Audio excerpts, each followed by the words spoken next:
Hello good people. আজকে ছোট একটা ব্লগ শেয়ার করব আপনাদের সঙ্গে, যেটা হচ্ছে মূলত আমার বার্থডের পরের দিনের ব্লগ। যদিও এটা অনেক দিন পর শেয়ার করছি, আপনাদের সঙ্গে শেয়ার করব বলে আর করা হয়নি। তো এই তো আমার বার্থডের পরের দিন ছিল এটা মূলত। তো আমরা সবাই মিলে একটা রেস্টুরেন্টে দেখা করি। আমাদের চারজনের মধ্যে একজনের বলাতেই সেদিন আমরা মূলত একত্র হয়েছিলাম। এখন আসলে চারজনের রাস্তা চার রকম হয়ে যাওয়ায় আমাদের খুব একটা আর দেখা করা হয় না, তাই ওর জোর করাতেই আমাদের ছোটোখাটো হ্যাংআউট প্ল্যানটা সেদিন সম্ভব হয়। আর আরেকটা মজার ব্যাপার হলো, আমাদের চারজনের যে গ্রুপটা, এর মধ্যে একজন বাদে বাকি তিনজনের বার্থডে সেম মান্থে। তো তার জন্যই মূলত ওর এই প্ল্যানটা করা। তো ও আমাদের তিনজনের জন্য সারপ্রাইজ গিফট হিসেবে সেম ব্যাগ নিয়ে এসেছিল। আর ব্যাগের মধ্যেও সারপ্রাইজ ছিল, আমাদের তিনজনের জন্য গাজরা ছিল, সঙ্গে গোলাপ ফুলও নিয়ে এসেছিল। আর আরেকটা জিনিস ছিল, যেটা হচ্ছে জলপাইয়ের জুস। এটা আসলে খুব মজা, তাই আসার পথে ও নিজে খেতে গিয়ে আমাদের জন্য নিয়ে এসেছে। তো আমরা যেহেতু অনেক দিন পর একসঙ্গে হয়েছে, একটু ঢং না করলে তো হয় না। আসলে আমরা অনেক আগে থেকে বেস্ট ফ্রেন্ড, ক্লাস 9 থেকে সম্ভবত। তো আলহামদুলিল্লাহ এখনও পর্যন্ত আমরা চারজন ফ্রেন্ড হিসেবে আছি, এবং ফ্রেন্ড না, এর থেকেও অনেক বেশি। কারণ আমাদের মধ্যে বন্ডিংটা অনেক বেশি মজবুত।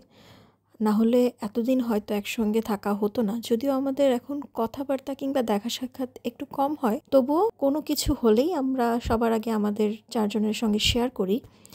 আর আমরা আসলে বোনের মতো হয়ে গেছি, যেটা এক্সপ্লেইন করার মতো না। তো তারপর এই যে ও যেই ফুলগুলো নিয়ে এসেছিল, সেগুলো আমরা সবাই পরে একটু ছবি টবি তুলেছি। এরপর আমরা বাসার কাছেই যে রেস্টুরেন্টটাতে গিয়েছিলাম, সেখানে এই পাস্তাটা খুব বেশি ফেমাস, আর আমাদের কাছেও খুব বেশি ভালো লাগে। তো এইটা আমরা নিয়েছিলাম 1:1, চারজনের জন্য চারটা সেমটাই নিয়েছিলাম, কারণ আমাদের কাছে এটা টেস্টটা অনেক বেশি ভালো লাগে। আমি যখনই এই রেস্টুরেন্টটাতে যাই, এই পাস্তাটা একবার হলেও ট্রাই করি। আর আমার কাছে এই হোয়াইট সসটা অনেক বেশি মজা লাগে। আমি সবসময় পাস্তা নিলে কিংবা ফ্রাইড আইটেম কিছু নিলে এক্সট্রা মেয়োনিজ কিংবা হোয়াইট সস মাস্ট নিয়ে থাকি। তো এই তো হালকা পাতলা খাওয়া দাওয়া শেষে আমরা আমাদের মতো একটু গল্প করছিলাম, আড্ডা দিচ্ছিলাম। এতদিন পর যেহেতু দেখা হয়েছে, অল্পতেই তো আর শেষ হবার না। তো তারপরেও আমরা মোটামুটি বেশ কিছুক্ষণই ছিলাম।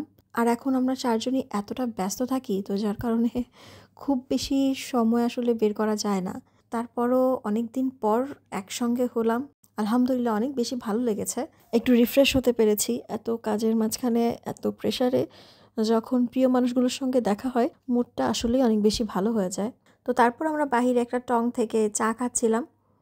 যদিও আমার চা খুব একটা পছন্দ না, এবং আমি প্রথমে চায়ের অর্ডারটা দিইও নি। তারপর ওদের খাওয়া দেখে আমারও একটু খেতে ইচ্ছা করলো, আমি অর্ডার দিয়ে দিলাম। চা জিনিসটা আসলে আমাকে খুব একটা টানে না। আমি শুধুমাত্র ঘুমের রেশ কাটানোর জন্য কিংবা খুব খেতে ইচ্ছা করলে তখনই কেবল চা প্রেফার করি। এরপর বিদায়ের পালা। একজন একজন করে সবাই যে যার গন্তব্যের দিকে চলে যেতে লাগলো। আর শেষে আমি আর আমার আরেক ফ্রেন্ড, যে আসলে আজকের ডেটা প্ল্যান করেছিল, সুপ্রা, ওর সঙ্গে বেশ কিছুক্ষণ হাঁটাহাঁটি করি। এরপর আমরা দুজনও যে যার গন্তব্যে চলে যাই।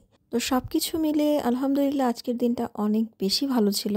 যদিও সময়টা খুব অল্প সময় ছিল, আসলে ভার্সিটি থেকে এরপরে ওদের সঙ্গে অ্যাটেন্ড হয়েছি। তো তারপরও অল্প সময়েও অনেক ভালো একটা সময় কেটেছে।